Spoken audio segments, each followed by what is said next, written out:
Oi, gente! No vídeo de hoje eu vim compartilhar com vocês uma experiência muito especial.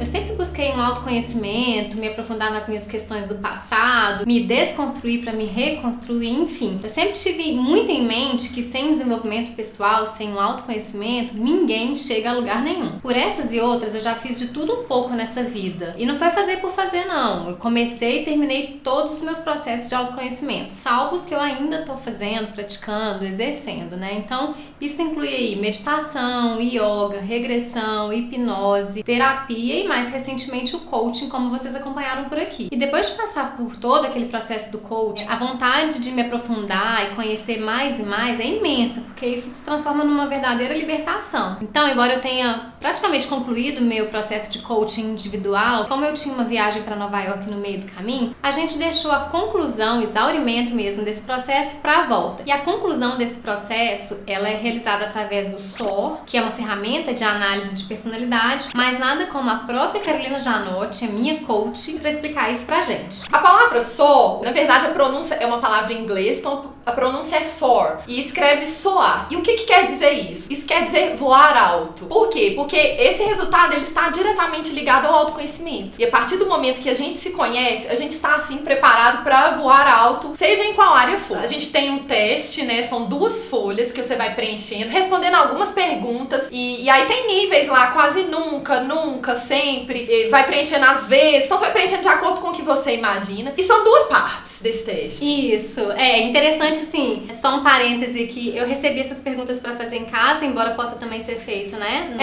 às vezes, atendimento. ou eu faço no final da sessão de coaching, dependendo do tempo que foi a sessão, a gente tira um finalzinho ali pra pessoa responder, ou então eu envio pro e-mail e a pessoa responde pra gerar o resultado. Isso, que foi o que eu fiz, eu escolhi um domingo à noite, mais tranquilo, então assim, eu realmente me deliciei. Sabe o que me fez lembrar? Vocês lembram daquela, não sei, né, eu entregando a idade. Vocês lembram daquele caderno de pergunta que passava? Todo mundo tinha que responder e a gente respondia 1000 perguntas e eu amava, né, responder em detalhes cada pergunta. O caderno ficava comigo um dia, de tanto que eu queria escrever. E aí eu respondendo assim, lógico, eram questões de marcar e tal, mas é muito gostoso fazer essa análise, assim. É rapidinho. É super rápido, é bem rápido, assim, mas inclusive, é gostoso. deve ser rápido, até quando eu faço pra não na pensar sessão. As instruções são, a primeira parte, são 2 partes, né? A primeira parte você vai responder como você acha que você é, né? Como você se vê. E a segunda parte é como você acha que as pessoas esperam de você. Quais são as expectativas das pessoas com relação a você. Às vezes pode ser quase que extremo, né? Distoante, assim, dependendo do perfil, dependendo da pessoa. Por isso essa análise é tão importante. E aí a pessoa vai respondendo ali e tem que ser assim, a primeira resposta que vem na minha cabeça. Não pode ficar pensando demais. Não tem que separar um tempo curtinho pra responder ali, não ficar analisando. Tem gente que fala, eu gosto de tal perfil, eu gostei, eu quero ser ele. E tenta direcionar as respostas. Mas é muito difícil de fazer isso primeiro. E a ideia também não é essa, né? A ideia aqui realmente é olhar pra você e evoluir. É um encontro seu consigo mesmo. Então é basicamente isso. E aí rapidamente assim já envia o teste e a gente já tem o resultado. E o resultado vem assim, com todo o detalhamento, né? Que são 12 páginas. E aí, enfim, tem gráficos, tem análise, tem cruzamento de informações. É muito, muito completo, muito interessante. Nos resultados, a gente tem 4 principais estilos de comunicação. Tem o dominante, o extrovertido, o analítico e o paciente. Nesse resultado, a gente tem o traço principal da pessoa e o traço secundário. E é muito importante, gente, é muito importante entender que não quer dizer que um é melhor do que o outro. Que cada um tem seu ponto positivo, cada um tem seu ponto negativo, seus pontos fracos. E cada um, assim, tem o que aproveitar, né?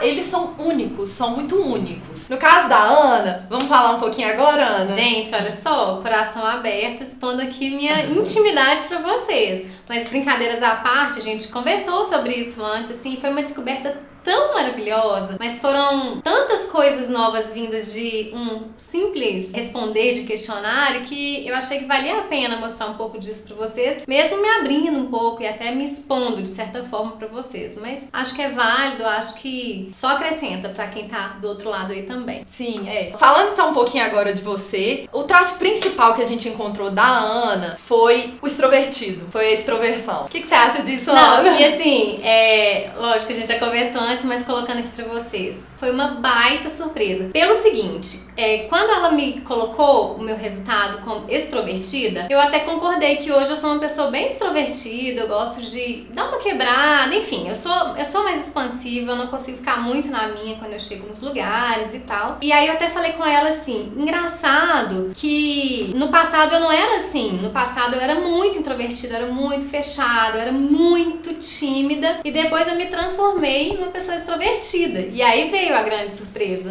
O que eu expliquei pra ela, o que acontece é que o teste ele é bem assertivo, né? Um estudo que ele é bem assertivo. E quando a gente tem lá o traço principal, porque o resultado ele traz a sua essência e como você vem adaptando ao ambiente. Quando a gente tem a essência, ela não muda. É muito raro. Só alguém que passou por um processo muito profundo, assim, de mudança, de inteligência emocional. Mas normalmente o traço principal, a essência ali, ela não muda. E aí foi a grande surpresa, porque eu falei, não tem como. Eu era introvertida e fiquei extrovertida. Como que explica isso? E aí ela me mostrou um pouco de como pode ter sido esse meu caminho, esse meu processo, né? O que acontece é que às vezes ela não se enxergava assim. Na verdade ela era, mas ela não se enxergava. É como se a gente fosse uma cebola. Vamos imaginar uma cebola cheia de casca. Lá no meio a gente tem o nosso núcleo, que verdadeiramente eu sou. Mas às vezes por influências do ambiente, da escola que eu estudo, das famílias, das pessoas que eu tenho próximo, das pessoas que eu amo, por influência disso eu acabo querendo ser outro perfil. Então às vezes eu quero atingir alguma expectativa de alguém, né? E aí eu acabo me direcionando pra aquilo. Então eu acabo sendo podada e ao invés de me enxergar como extrovertida, eu começo a achar que eu sou introvertida. Então que eu não tenho aquelas características. E pode ter sido isso. Assim, depois disso eu fiquei matutando muito, lembra? Enquanto a gente falava, eu falava, vou chorar. Com as descobertas. Recentemente, assim, já na vida adulta, eu falava, gente, como que eu venci aquela minha introversão e me transformei numa pessoa extrovertida? E aí, quando a Carolina foi me explicando tudo isso, é que as coisas foram chegando no lugar. O que acontece? Eu tive uma educação bastante rígida, não foi nada traumático, nenhum problema eu tenho em relação a isso, mas foi uma educação mais rígida, tanto dos meus pais quanto dos meus avós. Eu estudei em escolas de freira, onde também a gente não tinha muita liberdade de nada. Pra influência do ambiente externo mesmo. Exato. Né? Então, assim, hoje, com esse conhecimento, com um pouco de domínio sobre isso que eu adquiri com esse processo do coaching, é que eu pude perceber que, na verdade, tava tudo ali. Mas eu não podia explorar. E aí, eu cresci achando que eu era uma pessoa introvertida, aliás, que eu sou uma pessoa introvertida, mas que com muito trabalho, superando e tal, eu consegui me transformar em extrovertida, só que não. Você sempre foi extrovertida. Pois que surpresa, gente. Porque eu criei isso. Pra mim, assim, eu sou uma pessoa introvertida. Mas criou isso, virou uma verdade, virou uma programação absoluta dentro de você. Até você realmente tirando aquelas cascas e se descobrir. Exato. Né? E aceitar. Porque eu acho que só é muito isso. É se aceitar. Porque nesse teste, o que a gente tem? A gente tem quais são os pontos positivos, os pontos negativos, o que te motiva, o que te desmotiva, qual é seu nível de energia, seu nível de estresse, como você está se adaptando nos ambientes. Então, o principal é se aceitar. Pra aí conseguir evoluir. E o que eu achei interessante foi, você tem sim, o seu traço principal é extrovertido e essa extroversão tá baixando um pouquinho. É engraçado que você está, por algum motivo, se adaptando pra reduzir um pouco essa extroversão. Pelo que eu vi, isso? Vamos lá. Pelo que eu vi aqui, o que você tem? Você também é analítica, não é seu traço principal, você é analítica. Só explicando rapidinho o extrovertido. O extrovertido é o comunicativo, carismático, divertido, aquele amigo que todo mundo quer ter, que ele chega, ele alegra o ambiente, ele contagia as pessoas, ele motiva as pessoas. Esse é o extrovertido. E o analítico já é uma pessoa que planeja tudo, é aquela pessoa que é muito correto, muito justo, ele gosta de detalhes, preza a qualidade. Mas muito cruel consigo mesmo também. Sim, claro. Todos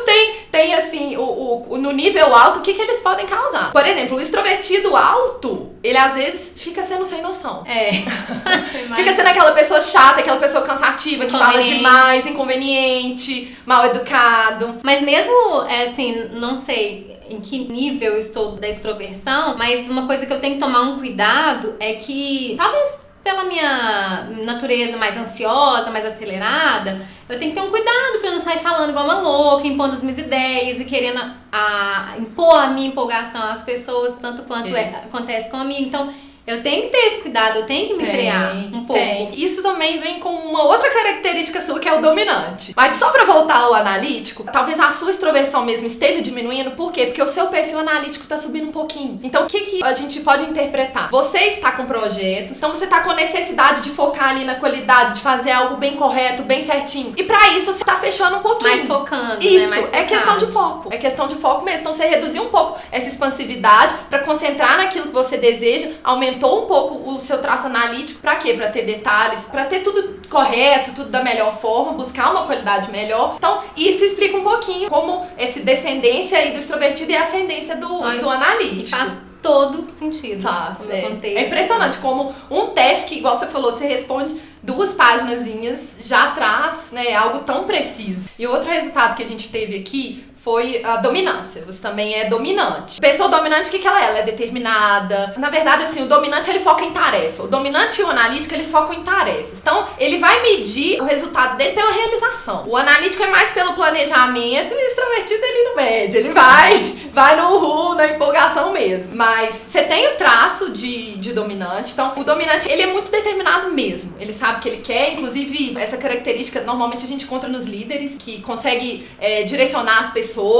Então, você tem essa característica. Então, isso pode trazer um pouco de esclarecimento daquilo que você falou. Você falou assim, não, eu tô focando, eu tô querendo, eu sou dessa forma. Então, por quê? Porque você é dominante, é muito exigente. É exigente consigo e é exigente com todo mundo. Inclusive, exigente e impaciente.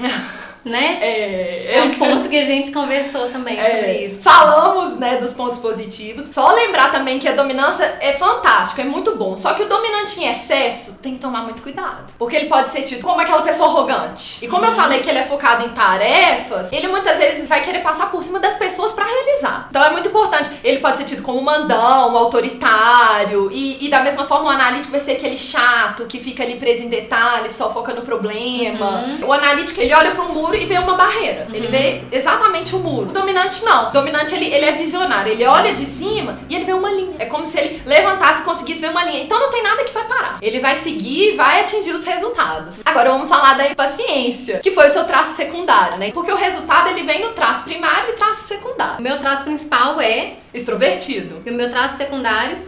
Impaciente. Isso, gente, tudo que são flores. Não quer dizer, igual eu falei, tem sim um lado bom do impaciente, sabe por quê? Porque o negócio dele é tempo, ele não quer dormir ali no ponto, ele quer fazer as coisas acontecerem, né? Ele é dinâmico. Ele é dinâmico. É muito nítido isso em você. Mas tanto o lado bom quanto o ruim disso, é muito eu. Mas isso atrapalha nas relações. Vamos colocar um impaciente que é casado com um analítico ou com alguém mais paciente. Então você vai querer tudo rápido e vai ser dinâmico e talvez a pessoa ela tenha seu tempo. Que é exatamente o que... Você vai sentir, meu Deus, porque o paciente, ele é um ótimo amigo, claro, ele é aquele bom ouvinte. O impaciente não, ele não ouve muito. O impaciente extrovertido, então, ele não ouve nada e fala. Então, essa combinação tem que ficar atento a isso. E é legal você entender e aceitar e falar, poxa, tem um lado positivo que é isso, eu sou acelerado, eu faço as coisas acontecerem porque eu sou dominante, eu sou extrovertido, eu sou impaciente, mas entender que se eu tô com uma pessoa que é diferente de mim, peraí, eu tenho que dar um passo pra trás. Eu quero passar uma tarefa pra alguém que é paciente. Eu vou passar com antecedência. Ao invés de mandar no dia e falar, preciso pra hoje. Você falar isso com um analítico, um paciente, ele paralisa. Agora, se você já reconhecendo isso em você, nas pessoas, né? Porque você, aqui no estudo, você já tem uma noção do que é cada perfil, você vai saber, não, pra essa pessoa, eu posso sim ter resultados com ela, mas eu vou ter que passar essa tarefa com antecedência. Pra ela se programar e, com certeza, vai trazer o resultado que você deseja. E aí, é muito nítido mesmo, assim. Eu acho que, eu nem sei se quem me acompanha, como eu trabalho no blog, tem muito dessa dimensão do impaciente, do lado negativo do ser impaciente. Mas assim, me abro aqui com vocês, eu confesso que eu sou extremamente impaciente no trânsito, eu sou extremamente impaciente com as pessoas que não estão no mesmo ritmo que eu, sou extremamente com pessoas que não são diligentes. Eu acho que todo mundo tem que ser diligente e as pessoas não são, então assim, é um embate diário mesmo que eu tenho que lidar, que no fundo quem tá errado sou eu, porque as pessoas não têm que ser como eu projeto, assim. A ideia principal do SOR é você entender, no caso de uma empresa, a pessoa certa na função correta. Né? Às vezes eu falo, gente, por que eu peguei aquele funcionário que era excelente, eu promovi, eu dei outro cargo e agora o rendimento dele caiu? Ou comigo mesma, por que agora nesse trabalho eu não tô tendo os mesmos resultados que eu tinha antes? É essa função mesmo, é a função de autoconhecimento e a função de flexibilidade, de ver o outro, de melhorar relacionamentos interpessoais. Isso que você falou é perfeito, é maravilhoso, é saber, peraí, deixa eu ver, aquela pessoa, por que ela é assim, né? Então calma, como eu posso me adaptar? Sim. E a ideia é a flexibilidade, é caminhar lá dos extremos que a gente tem pra flexibilidade. E isso você tá fazendo na impaciência. Muito pouco, mas demonstra que é algo que você tá te incomodando. A consciência eu tenho. O chegar até lá que ainda não foi, assim, mas com esse conhecimento mais aprofundado mesmo, sobre esse traço do meu perfil, sem dúvida me faz cair mais na real e trabalhar mais mesmo em cima disso. Com o próprio acompanhamento do coaching mesmo, consegui algumas evoluções e tal, mas com certeza é um trabalho. Desafio. É um desafio. Mas é bom você entender, igual a gente tem aqui no resultado, o que me motiva? Poxa, no caso do extrovertido, me motiva o reconhecimento das pessoas, né? Então eu vou buscar um trabalho e não só um trabalho, eu vou buscar estar com pessoas que eu sei que vão trazer isso pra mim. Porque isso vai me motivar pra eu crescer cada vez mais. Sim. O extrovertido, ele quer ser o centro das atenções, não no mau sentido, mas é mesmo assim, atrair atenção pra si, porque você sabe que você tem algo pra levar pras pessoas, né? Então, é saber o que vai te motivar e o que vai te desmotivar. Pra você tentar eliminar aquilo, saber o que é ali que não funciona pra você. Falando também mais do seu resultado, a gente tem um pouco aqui uma análise de energia. Você tem um nível de energia alto. Acho que também não é surpresa pra você. O nível de energia alto é legal, o que demonstra assim que é uma pessoa que sabe trabalhar com pressão. Uma pessoa que sabe trabalhar num ambiente com um grau elevado de exigência. De estresse. Isso. Pouco tempo de sono. E às vezes você faz muita coisa, mais do que... Não no seu caso, todo mundo fica impressionado, né? O tanto de coisa que você faz. E você faz, e como você tem um nível de energia alto, você não se sente tão exausta. Lógico que você cansa. Não tô falando que você não cansa. Sim, mas assim, eu dou conta de tudo. Isso. Até o exaurimento total no final do dia ou no final de um projeto em si. E talvez uma pessoa com nível de energia mais baixo no meio do caminho não consegue isso. Mas aí essa pessoa consegue outras coisas. Sim. Né? Pra outro perfil de trabalho. Então não precisa de achar, poxa, nossa, ela é ótima, porque ela é extrovertida, porque ela é dominante, não, porque... Com certeza. Não, porque realmente cada um tem seu valor. E eu acredito muito no equilíbrio, assim. Essa questão de exaustão, de usar 100% do meu tempo, eu não acho que isso é 100% saudável. Eu acho que me traz retorno, me traz resultados, mas eu acho que é um perigo pra saúde, é um perigo pros relacionamentos, é um perigo pra uma série de coisas. Por isso eu tô sempre em busca, como eu contei aqui no início, de me conhecer, de me aprofundar, porque eu acho que sem esse conhecimento pessoal a gente não vai a lugar nenhum. Bom, gente, essa foi mais uma experiência minha que eu compartilho aqui com vocês. Eu senti um enorme prazer de me abrir aqui com vocês em mais esse aspecto da minha vida, e especialmente trazendo como convidada aí mais que especial a Carolina Janotti, que inclusive está com um canal recém-criado. Fiquem de olho que vai ter muita novidade dela vindo por aí. E assim, gente, eu me coloco à disposição para qualquer dúvida que vocês tiverem, qualquer esclarecimento. Eu estou às ordens. Então é isso, gente. Espero que vocês tenham gostado do vídeo. Se você gostou, dê um joinha, se inscreva no canal e encontro com você no próximo vídeo. Até lá! Tchau!